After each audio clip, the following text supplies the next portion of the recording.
is an insight into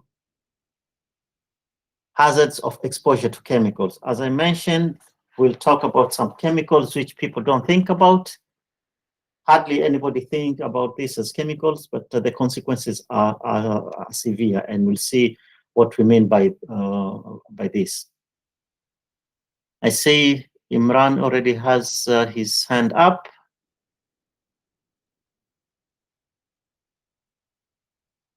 Okay, that maybe was not meant to be up.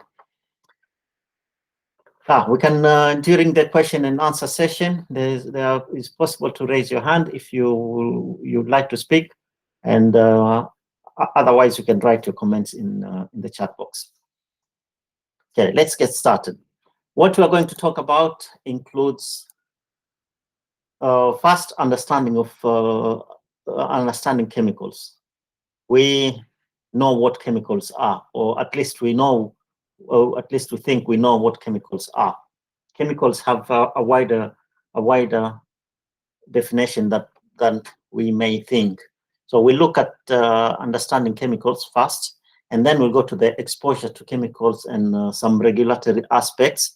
And especially we'll look at sawdust, flour, just flour for making bread and for cooking chapatis and such things, and cooking oil. So as I mentioned, maybe somebody will think, what's the chemicals here when we're talking about sawdust and flour and cooking oil? But we'll see why these are considered actually as chemicals, and they are regulated as chemicals. So when somebody is using a wheat flour to make bread, then that is food, but handling the flour is similar to handling chemicals, and we'll see why. And then at the end, as I mentioned, we'll have a discussion, and I hope we can actively participate as we usually do. So understanding chemicals. What are chemicals? When we speak of chemicals, the first thing which comes into mind are some substances and liquids in some strange looking bottles and flasks in which people use in the laboratory. Maybe somebody else will think of chemicals as the liquids and whatever one can find in this tanks in industrial sites where people just mix things and get some products. Somebody else will think of chemicals in terms of pesticides and herbicides, because this is what somebody is used to. Pesticides, we know, are chemicals, herbicides, and other types of home use insecticides. These we all know these are chemicals, and this is to many what will define chemicals. But this definition of chemicals is very limited when we think of the laboratory chemicals or industrial chemicals or agricultural chemicals in that matter. But it limits very much what a chemical is. And we expect when we talk of chemicals, we'll find the containers labeled with hazard signs and pictograms showing hazards of what can happen if not handled properly. So these signs these pictograms are known. They are part of the global harmonized classification of pictograms, and you'll find them on the containers of chemicals. You'll find them in safety data sheets, and wherever these chemicals are used, there's signage, and so we expect to see these pictograms on what is defined as chemicals. But not all chemicals will fall under the classification which are seen with this pictogram. So these pictograms, they specify the class, the hazard class of the chemical, but not all chemicals will fall under these classifications, because there are criteria for classifications which are followed to reach to what the classification is and which pictogram should be used. Some chemicals will not fulfill this criteria. It doesn't mean that they are not hazardous. It just means that they are not classified as according to the classification regulations. But they can be just as hazardous and dangerous. I'll give you an example. In at least in Norway, I know there's a detergent. They call it the green soap. The name tells much about it. It's very environmental friendly, and they use it in hospitals for cleaning floors. And there are some people who have even used this detergent, this green soap, for washing wounds on patients, and it works very well. It cleans the wound very nicely, and it's not on your skin. It's not harmful at all. But if you get a drop of this in your eye, the slightest drop in the eye, then you get a very strong eye irritation. So the danger is not on the skin, but on the eye. Maybe it's obvious. The eye is more sensitive than the skin. But if you think of aerosols, you have aerosols where you spray. So the aerosol, part of the aerosol could be white spirit, for example, or something like pentan.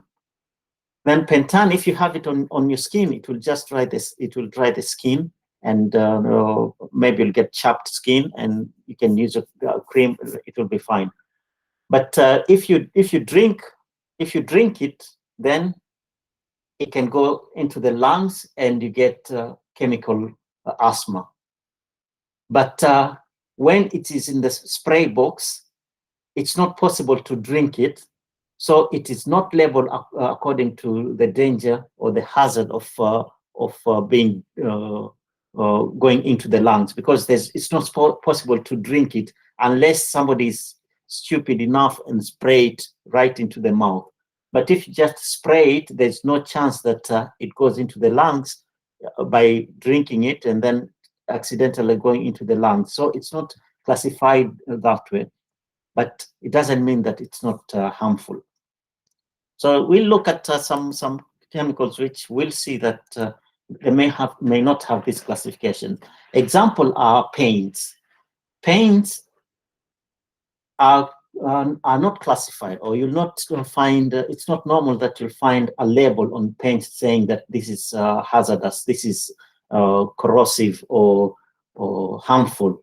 It's not likely that you'll find that, because paints are they contain almost 30 substances, and most of these substances may not be hazardous to the extent that they give the final product a hazardous classification. Glues and adhesives, oils, different types of oils, motor oils. You'll find most of these are not labeled. Cleaning products, which are used in households, you'll find this not labeled, but it doesn't mean that they are not dangerous. It's only that they are not classified under a specific hazard class, but it does not mean that they are not dangerous. These are two things which we should have in mind every time we're dealing with chemicals. Having something classified as hazardous or not doesn't mean that the substance is not hazardous. It's only that it doesn't fit in any of the hazardous classes. So we find many such chemicals. Come to non-industrial chemicals. And these are things which we use on our bodies, shampoos and creams, different types of skin creams, different types of makeups. So what these substances or what these products contain are what we can call industrial chemicals, but they are not classified as hazardous. You won't find a hazardous label on a perfume or on lipstick or on nail polish. But what the content of these things are actually hazardous. If you take soap is made from a fatty acid and natrium sodium hydroxide. Isn't sodium hydroxide hazardous? It is hazardous. So should we label soap with a label that it's hazardous? No, it doesn't make sense. But if it was not a cosmetic, if it was not a soap, then in any other mixture, these products will be labeled as hazardous. Think of skin bleaching creams, which contain hypochlorite acid or even mercury, but they're not labeled as industrial hazards chemicals. But does it mean they are not hazardous? Of course, they are hazardous, and they can give very adverse effect. But we don't think about them. We don't think about them at all. So the next question is there any regulation that controls cosmetics and what can be put in cosmetics? There are. In a number of countries, they have a very strong and very strict controls on cosmetics, because they know what goes into these cosmetics. But most people are very oblivious of what these cosmetics can be. But we are going to look at something even more than cosmetics. Other products which release chemicals and we don't even think about them. These are things which we use, our children use. We use them in school, we use them at home, we use them everywhere. But we don't think about what chemicals are released or what chemicals are given out. We don't even think of what is given out as chemicals. Think of the mark pens. If you have a mark pen and you use it on your book while you're reading your book and you highlight a line, you get the smell of whatever it's highlighting your page. What is that you're smelling? It's a chemical. It's only that maybe the level it's not high enough to cause a hazardous effect. But to some people, because of idiosyncrasy, some people will react just by using the highlighter because they are more sensitive. That's how people are. Some people can tolerate more, some people can tolerate less. This is the idiosyncrasy that we are different. So there were candles, aroma candles, which we light in our houses, and we're happy about the nice aroma which fills the house. What are these? These are chemicals. We have ink from the cartridges of printers. In home printing, in professional printing, the printers are subjected, after the ink is printed on the page, it's dried up very fast with laser. But in home printing, you'll get the paper, it's still wet. So what is this? These are chemicals. But we don't think about this very much. We just assume that everything is fine as long as it doesn't cause us anything. But all these are types of chemicals which are very different. But what I was thinking very much, do we have consumer products on safety? How do we know that these products are safe? Are there any legislations to control this? There should be everywhere, and there are in many countries.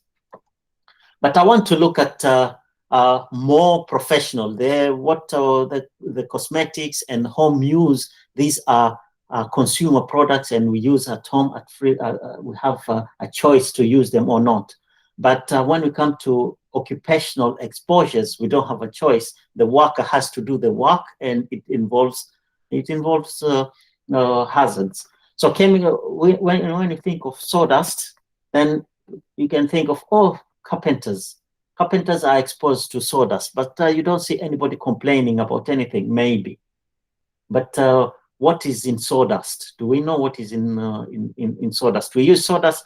The carpenters, they collect the sawdust, and farmers who are raising poultry, they take the sawdust, spread it on the floor, and use it for the poultry farming for the chickens.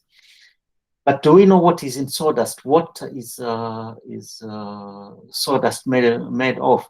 Different types of wood will have a different structure. And sawdust, it's a little bit heavy. It's not the size of respirable particles that the PM 0.25 that they go into the lungs. The particles of sawdust are much bigger than a PM particulate matter 0.25. They are much larger than that. So if you breathe in, for example, sawdust, it just ends up in your nose and nasal cavities. It doesn't go into the lungs. But what does it do when it gets there?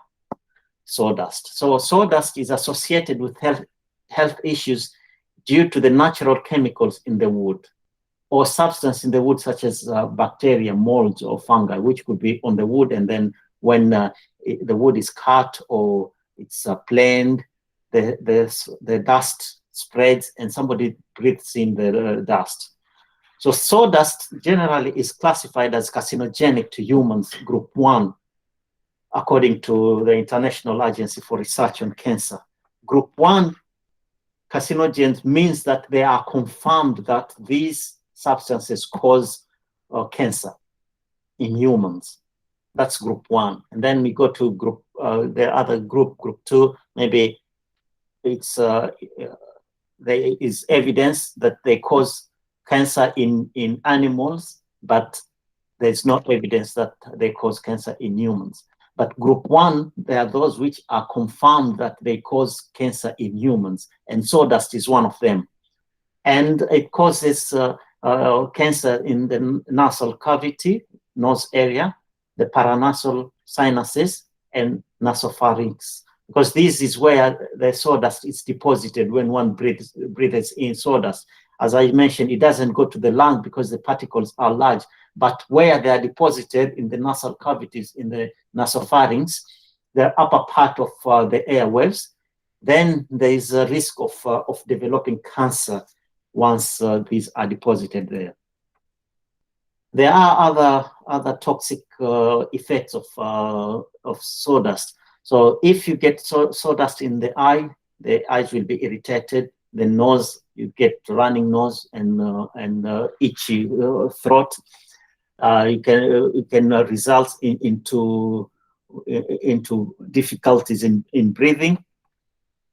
Those who, and while handling the wood itself and the sawdust, it can cause skin irritations and dermatitis. So respiratory systems are affected, including decreased lung capacity, although the dust doesn't settle in the lungs, but because the nasal cavities and the paranasal sinuses are affected or inflamed, then it becomes difficult to breathe.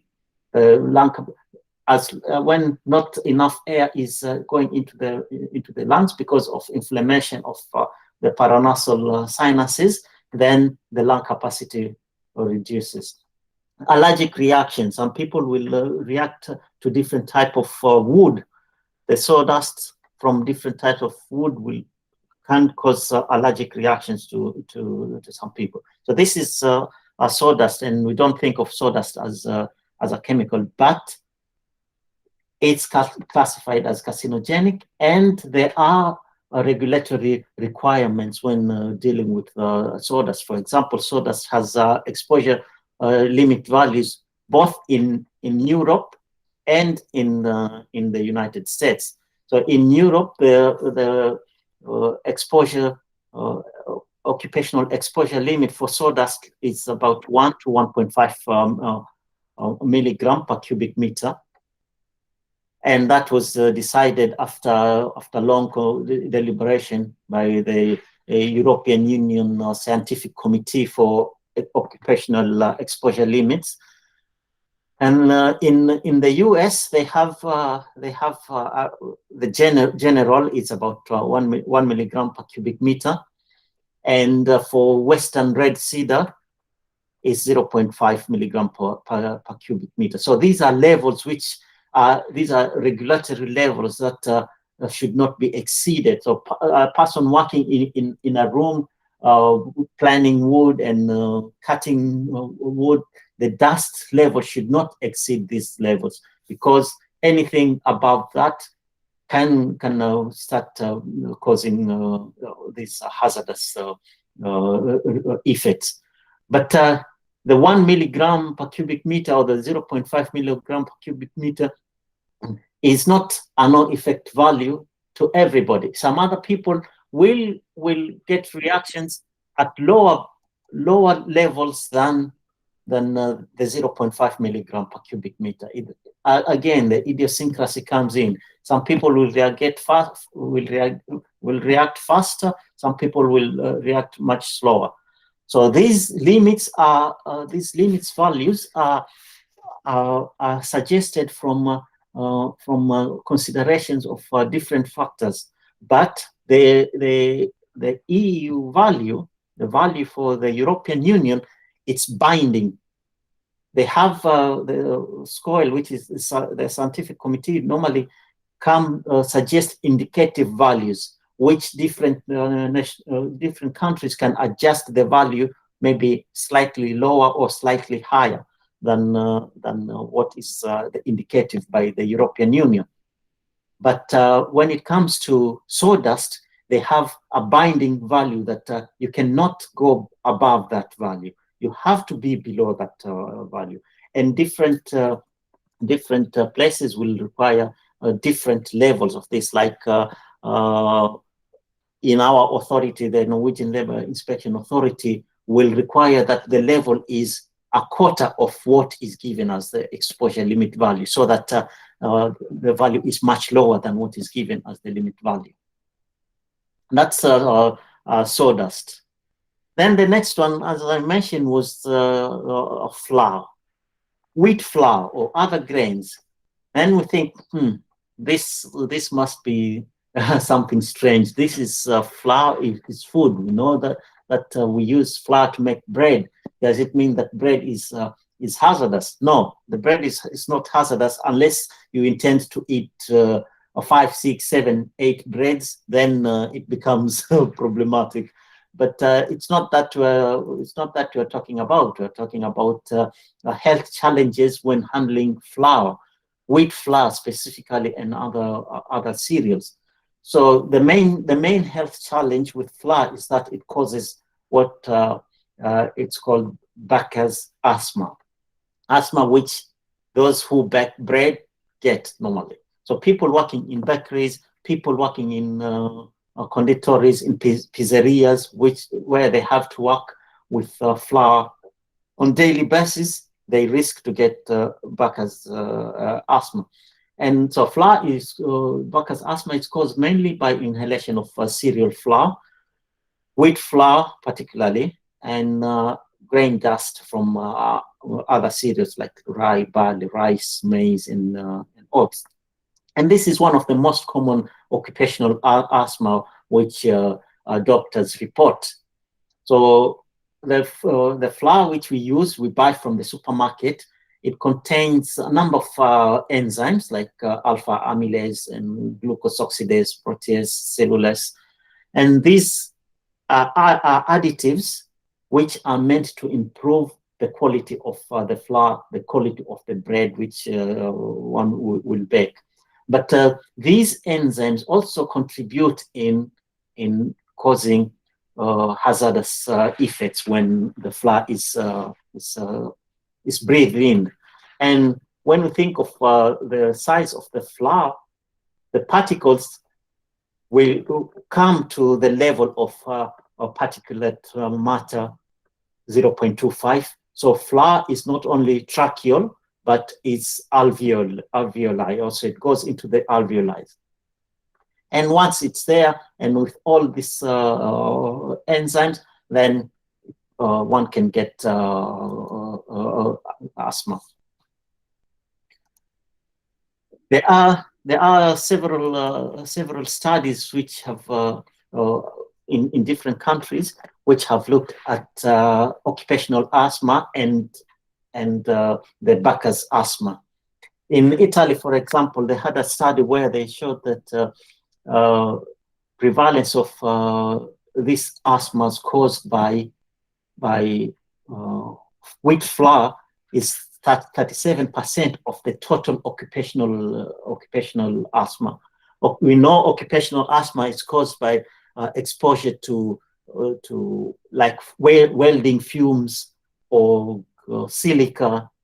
These are known to cause occupational asthma. So inhalation of a silica or welding fumes or metal particles, these are known, and many other solvents will cause, like glycol ethers, they will cause irritation of the airways and cause asthma. But 37% of occupational asthma reported in Italy are because of Bacchus asthma. You'll expect this in Italy because in Italy they have pizzerias all over the places and pastry shops and general bakers.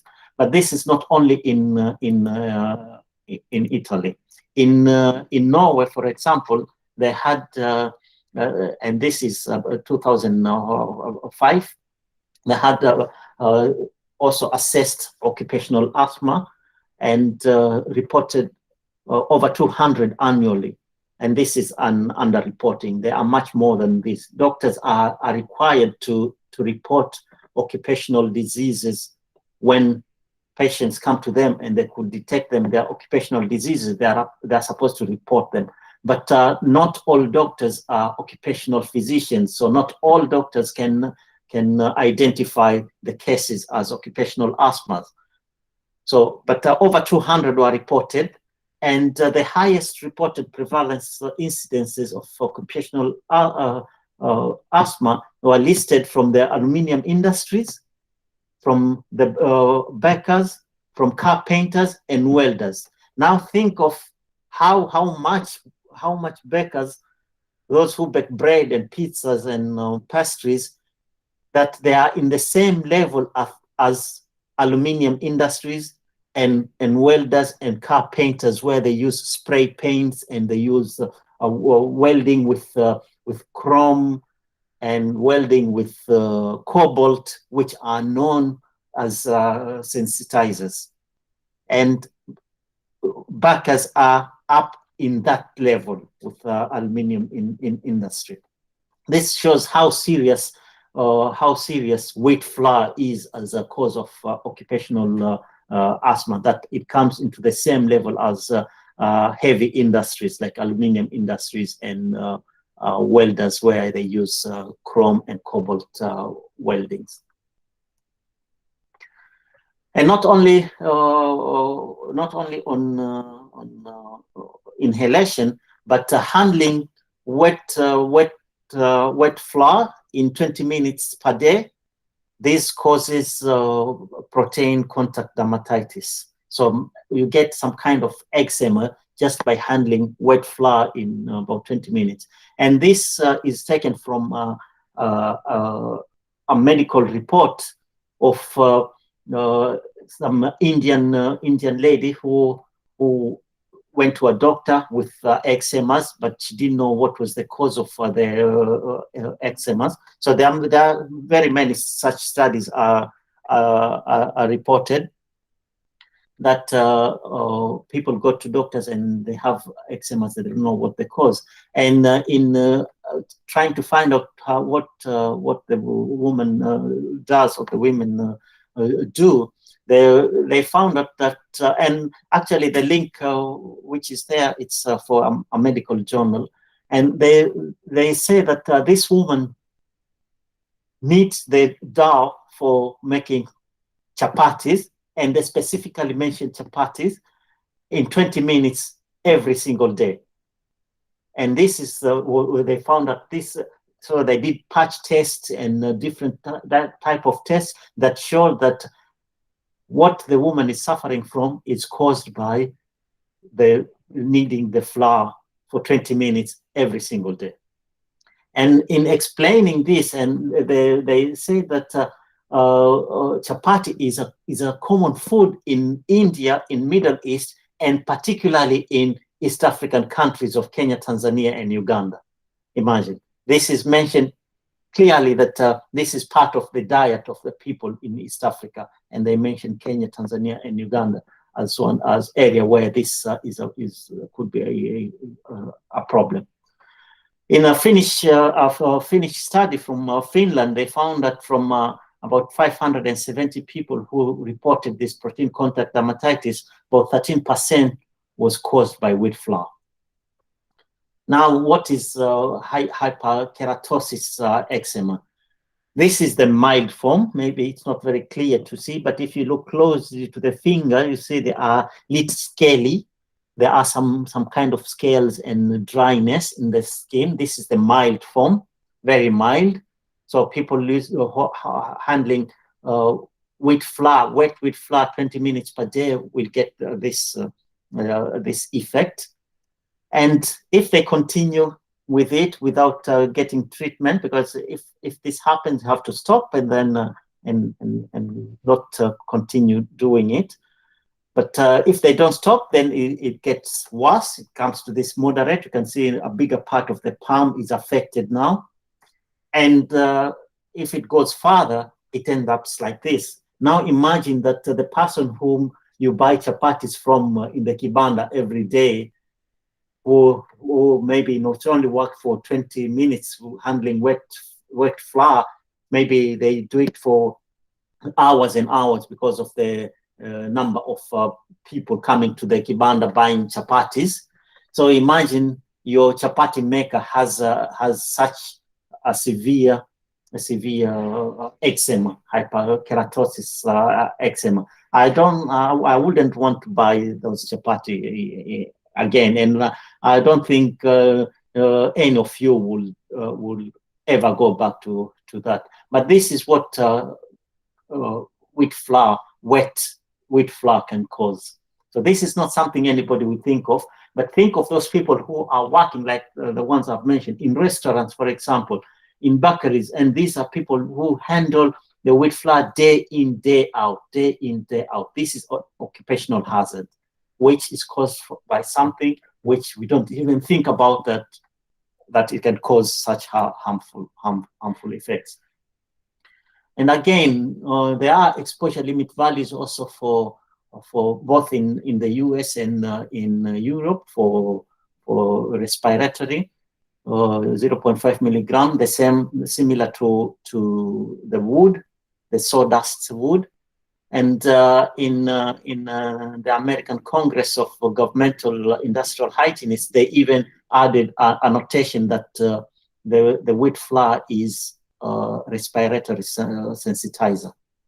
So this is a serious issue. The last part is cooking oil. Then again, say, okay, now we are not going to eat anything, because to make chapati you need both flour and cooking oil. And now we are not going to eat anything. But these are what happens. We have cooking oil, and we are very, very happy with our fried chicken and chips and a fried fish. But what happens is that when oil is heated to the temperatures which facilitate frying, we get a breakdown, and the oil is converted into different compounds. Some of them, like aldehydes, formaldehyde. Formaldehyde is a carcinogen. It's non-carcinogen. And this is one of the products which is formed when oil is treated to high temperatures. And this is what we use when we're frying. So cooking oil fumes are shown to increase oxidative stress and endoplasmic reticulum stress. This is the cell mechanism.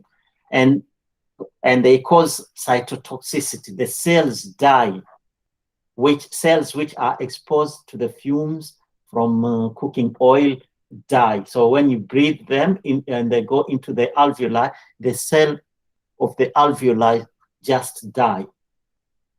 These are known to as carcinogens because of the formaldehydes and other chemicals. So exposure to such burning heated oils will lead to oxidative DNA damage because of the polycyclic aromatic hydrocarbons. You find polycyclic aromatic hydrocarbons also in cement, which is because in the process of making cement, the kiln is heated to almost 1,000 degrees to make the cement. So you find also polyaromatic hydrocarbons. The same you'll find in heated oil. Cooking oil fumes exposure was significantly associated with the risk of lung cancer in other several studies. I have put the references for those who will want to look at these articles and read them for themselves. And even in non-smoking women, like epidemiological investigation in non-smoking women showed that exposure to cooking oil fumes might increase the risk of lung cancer. Several studies have demonstrated that mutagens and carcinogens are released by fumes heated from cooking oil. So we use cooking oil at home, and somebody else who works in a restaurant, in a kitchen somewhere, so he's exposed or she's exposed to cooking oil at home and then comes to work exposed to cooking oil fumes for several hours again. Then somebody goes to a doctor, I have this problem, I cannot breathe, have very difficulties in breathing. And if the doctor is not an occupational physician, it's very difficult to know what is the source of this sickness. And the person will just continue working because who will ever think that cooking oil can cause lung cancer? In earlier studies, I think some of you will remember the picture. This is a restaurant where in Nairobi, I think somebody posted in the Westpac group with nyama choma and it's burning. So the oils which are burning there, these are causing all these problems. So studies done in late 90s show that several mutagenic and carcinogenic compounds come from cooking oil fumes when oils are heated. Other investigations have also shown that cooks may have an increased risk of lung cancer. Of course, if they are there cooking and frying and exposed to this day in, day out, they have a higher risk. There have also been indications of an increased mortality from respiratory diseases such as asthma and emphysema in employees in hotels and restaurants. Emphysema is when the lung capacity is reduced because of malfunction of the cells and water forms in the lungs. So once water is formed in the lungs because of the inflation of the cellular walls of the lungs, then it reduces lung capacity. It makes breathing very difficult, and people die from this from such conditions. And employees from hotels and restaurants are shown to be the most affected by such. Of course, they are the ones who deal with these exposures on daily basis. Now, just think here. We just mentioned three things: sawdust and wheat flour and of course, other grains, other cereals, and cooking oil. But how many other hazardous occupational exposure to chemicals are we not aware of in different professions? How many people get sick from their work, from their occupations, because they are exposed to some chemicals which they are not even aware of? And the physicians who are not occupational physicians, even some occupational physicians also might have it difficulty putting together what the source of the sickness is.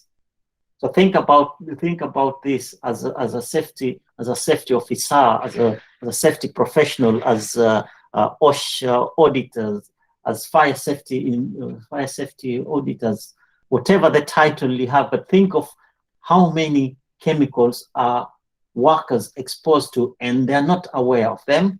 The managers are not aware of them. Who will think that a simple cook making chapatis on daily basis could end up with such serious ailments, which could be fatal for that person. So in short, in summary, we see that chemicals are more than just a substance in strange shaped bottles and flasks in the laboratories or in industrial setting. We saw that sawdust and wheat flour and other grain dust and fumes from cooking oils are major causes of occupational asthma, and to some extent also causes of occupational cancer in the lungs, in the airwaves. So that sawdust and flour can cause contact dermatitis and other types of skin conditions, very serious skin conditions, and sensitization of the skin and sensitization of the airwaves. And one thing with sensitization, when somebody is sensitized, it cannot be treated. That's it. You have to live with it for the rest of your life. Either change profession and be away from the exposure, or die in that work. And when it cannot be connected to the work, when the cause cannot be connected to the work, and the person continues, that's where allergies develop. That's when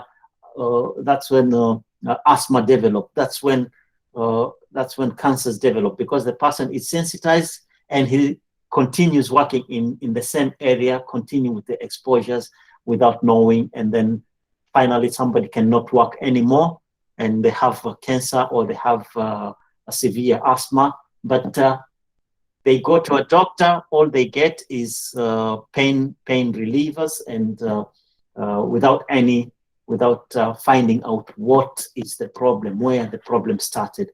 And as long as you cannot connect the problem with sawdust and wheat flour and cooking oil with asthmas and skin diseases and cancers, then the workers will continue working doing the same things they do every time and every day. So this is what I had for you this evening, and I hope it was useful, and you learn a thing or two about occupational exposure to chemicals that we don't think of. That was the main statement in the beginning, that we don't think of these as chemicals. We don't even have the slightest thought in our minds that we are exposed to chemicals, especially when the cosmetics and the paints and the glues and adhesives. These are reasonably understandable as chemicals, but when we're talking about cooking oil and wheat flour and sawdust, we don't think of these as chemicals, and we don't think of risk of exposure to chemicals when we're dealing with this. Thank you very much. So if we can have some few minutes for some discussions, if you have questions and comments, if you wish, you can write your question and comments in the chat box. If you wish to speak, you are also welcome to. You can raise your hand and unmute yourself, and we give you the word. I see you already have some questions. How can I help my staff who fry tons of chips daily? The activity may not be feasible with use of full mask, and we have hoods though. Yes. This goes to risk assessment. The answer to this will go to risk assessment. It will be useful maybe to measure levels of how much oil fumes do we have in the room. How effective are the hood? If the hood system is effective enough, the ventilation system is effective, most of the fumes will be extracted. So this is it's a good way to think when you do your risk assessment. And this is the thing with the risk assessment. You do it today, and then you come and do it, and you come back and do it again, and look if things are working. So placing of the hood also is very important. If the hood is placed above, if you can see me, the hood is placed up above like this, and the fumes are coming up, I can still breathe them. You see, you still breathe the fumes because they are going up to the hood. So placing of where the hood is placed is very important because you need to extract as much as possible. But if the extraction is upwards and it spreads, it goes past the face before going into the hood doesn't help much. It just compounds the problem. So how you place the hood, instead of maybe upward extraction, maybe extraction to the side, that the hood extracts the fumes to the side. So here it's in front of me, it's where you have the fumes. So the fumes are extracted towards the side. Then it's more effective than if they are extracted upwards. So what you do is the position of your hood is very important. And how effective is it? How much does it extract? Is it 50% effective? Is it 80% effective? Does the hood works, but some of the fumes spread in the room? So these are things which you deal with when you're doing your risk assessment. Okay, next is very informative, and I accept the challenge to conduct a study once again to see what my fellow employees are exposed to every day. Very good. That's very nice, and we will be happy to hear what you found out. So I hope maybe someday after you've done that, Joseph, you could come and tell us what you found out.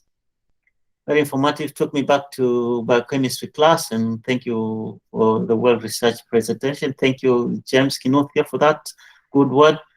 Great content, especially the fact that items what we use on daily basis, not only within the context of workplaces. Yeah, but for some people, these are things which they do in their workplaces on daily basis, like the restaurants, the bakeries, the carpenter shops. These they do every day as part of their work. For us who are safety officers, we don't do this on daily basis. We don't cook chapati on daily basis. But for those who are working in restaurants, this is it's a daily occurrence. In fact, with the number of medical examination and checks that the workers in cafeteria are subjected to, are they adequate to prompt development of lung cancer? What checks are made? Because people working in restaurants, what I know, they are checked if they are healthy, if you know, diseases which can be transmitted to others, something like that. But things like lung capacity, I don't know how many people working in restaurants, they check their lung capacities, for example. So there is a risk of developing cancer if they breathe in much of these fumes. And when you have ventilation system which is not working and nobody thinks about it, so there is that possibility. I'm not saying that every person who works in a kitchen will develop lung cancer, but the risk is there, and if the risk is not eliminated, it's not taken care of, there is that possibility of developing lung cancer. Back with research reference and justified professional opinion, looking towards to looking forward to your in-person sessions. Yes, we hope to do that someday when the pandemic is not restrictive anymore. May just comment, I'm also aware cooking oil used several creates free radicals which are carcinogenic, exactly the point. And as a result, it's advised to use cooking oil preferably once for deep frying. Can you confirm this? Yes, this formation of free radicals and other substances like formaldehyde and acetaldehyde. These and peroxides are the ones which form free radicals, because when you have peroxides and then they come into the air, they form free radicals. But using cooking oil once or not, it's not. You can use. I think you can use it several times, but the important thing is the temperature. To what temperature is the oil heated? Because it's the high temperature that causes these fumes and causes the free radicals. So if you're cooking, you're frying with cooking oil, and the temperature is way above maybe above 200, 300 degrees, that's what causes the decomposition of the oil into the free radicals and into the acetaldehydes and formaldehydes. But if the temperature is lower, you don't get that much extent. So if you're using the oil and you're using it frequently and you're heating it to very high temperatures every time you use it, then the risk is higher. But if the temperatures are a little bit lower, then the risk is still there, but it's a little bit lower because the temperatures are lower. And we want our fried chicken to be crispy, and the fried chips to be crispy. This is what because this has to be done at high temperature. In some restaurants, they if like the chicken, or first it's fried in low temperatures to cook it, and then they raise the temperature to make it crunchy. So this the rising of temperature, because we want our chicken crunchy and dry. Our chips, we want them to be crunchy and dry.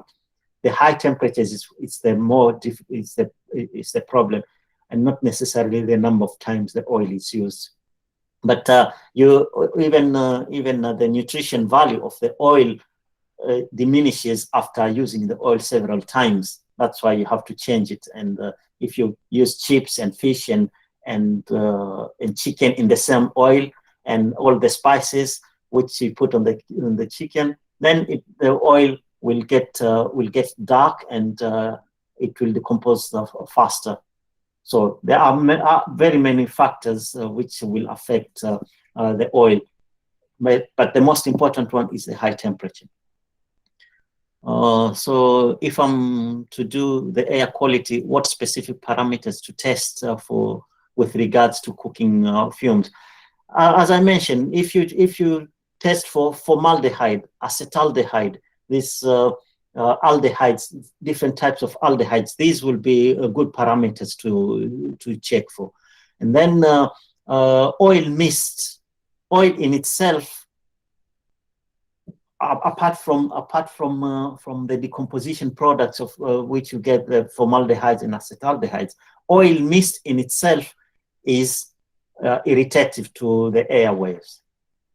So if I don't know if some of you go to theaters and to watch drama, and so in drama, in theaters and in different shows, you have the spray oil in the background to give some effects. And so for people working in theater, they will breathe in oil, and this mostly is mineral oil, but it works the same way with cooking oil.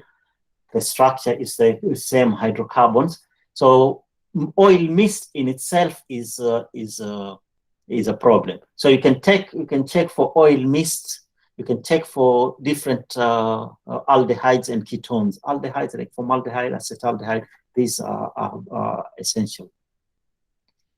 Quite informative. Join late, but I'm happy I've gotten something for the day.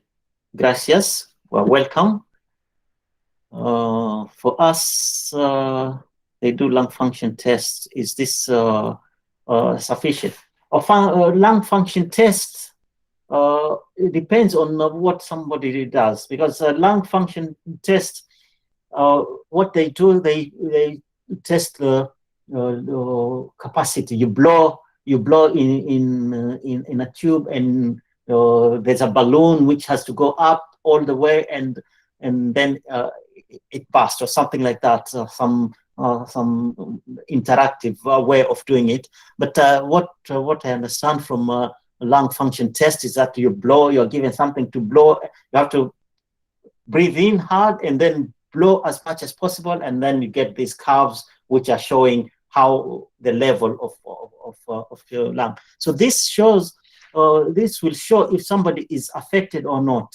This will show that somebody has a lung problem or not. But the same tests are used also for other types of dust and other chemicals, and like solvents. You do the same lung function test for any chemical. So any chemicals that can be breathed in, you do a lung function test. It's done in the same way, and it doesn't differentiate from cooking oil fumes or silica dust. But what you do is to test how much the level of the lung capacity. So I don't know what you mean by if it's sufficient. What is important is to prevent exposure. This is what maybe we should ask, if what we do is sufficient or not, because we don't want the workers to be exposed. So if they are already exposed and we do a lung function test and we see that their capacity is lower than what it should be, then what do we do with the workplace? And this is what we can think of if it's sufficient or not, because we have to eradicate the risk, we have to eradicate the fumes as much as possible, to have as minimum as possible. This is what we should think of, because the lung test tells us if the lungs are in the condition they're supposed to or they are not. The capacity of the lung is what is supposed to be for that person in that age, because with age things change. So at 20 years old, we'll expectedly have a higher lung capacity than somebody in older age. Is somebody smoking? A smoker will have lower lung capacity than somebody who is not smoking. So there are many other confounding factors which can affect lung function and lung capacity. But so what you do out of the results, it's the more important, and this is where we can think of sufficiency. So I will not. The lung tests are good, but taking measurements of workplace, the atmosphere of the workplace, taking measurements, this will give us some idea of what we are dealing with and if it's enough or not, what we do. Any other questions? Very many interesting questions. This is very nice.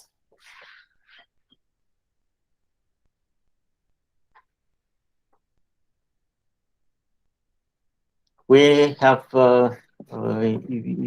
we set the time a little bit longer just in case we needed to discuss longer. But if we don't have more questions, and we are happy with the discussion so far, I'm happy with that. As a part of information I can give to you is that this webinar is recorded, and after a few days it will be posted on the web page. So for those who maybe came a little bit late, they can watch it in its fullness.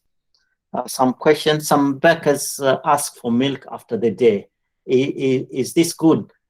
Milk in itself is good as a source of protein. It's a good drink, but as a preventive measure for exposure to flour, no. It's there are two completely different systems. The milk goes into the esophagus and into the stomach, while the flour goes into the airwaves and into the lungs. They have no connection. You don't get anything if you are exposed not only to flour, but to any other chemicals, and then you breathe it in and then you drink milk. It doesn't help. It doesn't help. Milk will help in case of poisoning. If somebody has drunk some chemical which could poisoning, that milk will help, because when milk comes into the stomach and it starts reacting with the enzymes, it coagulates, it forms lumps. And this is why babies they get full just by drinking milk. So the milk forms coagulates and forms like clumps in the stomach. So if somebody has taken some chemicals, drank some chemicals, and the chemicals are toxic, and you take milk will form clumps, and it will include these clumps, the chemicals in the clumps. So the chemical will not spread very fast into the body. So in that way, milk will be helpful. But when you're talking about the lungs, the milk will not flow. Maybe the milk will flow down the esophagus walls. Yeah, but that's not where the problem is. In the esophagus, that's not where the problem is. The problem is the flour which has ended up in the airwaves. That's where the problem is. In the airwaves and in the trachea, and then going down into the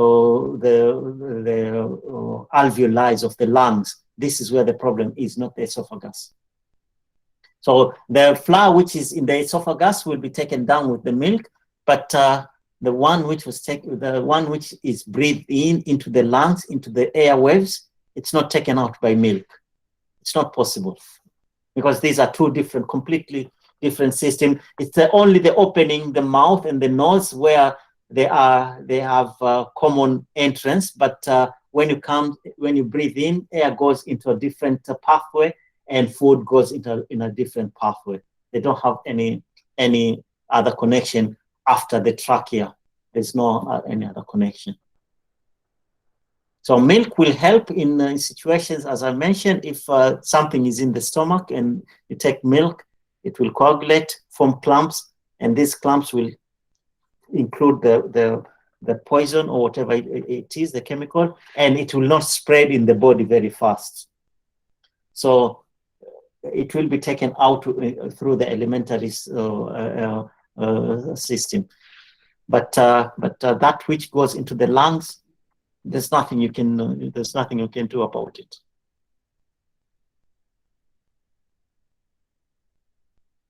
So Korir, you can give the bakers milk just for being good workers, and they believe that they are treated, but it shouldn't be a treatment for what they are exposed to. It's not working, not in the lungs. Yes, any more questions, comments?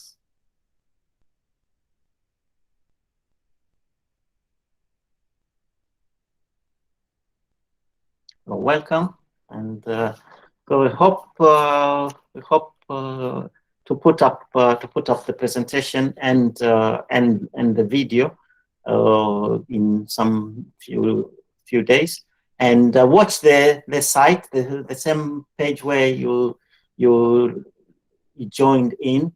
We will put up eventually upcoming webinars on the same page, and of course we'll communicate to you as the way we communicated for this webinar.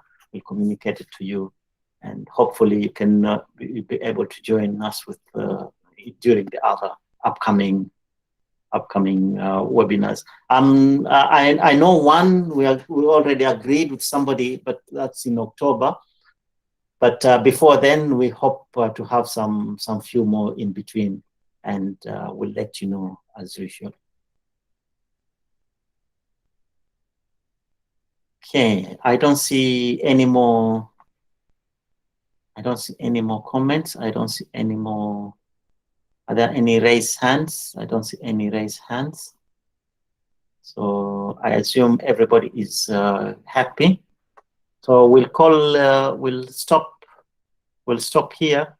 And thank you again for coming. Thank you again for spending your evening with us. And we hope to see you again in our future webinars. And yeah, if there are some topics which you think you want, maybe you may want us to get some experts to talk about them, you can send us emails,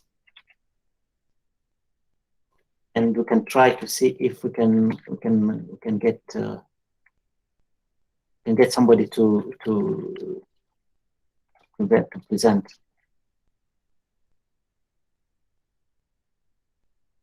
I've put our email in the chat box, admin@oshproservices.org. You can send us email with topics which we cannot guarantee that we'll get them, but we'll look for experts who can talk about those topics.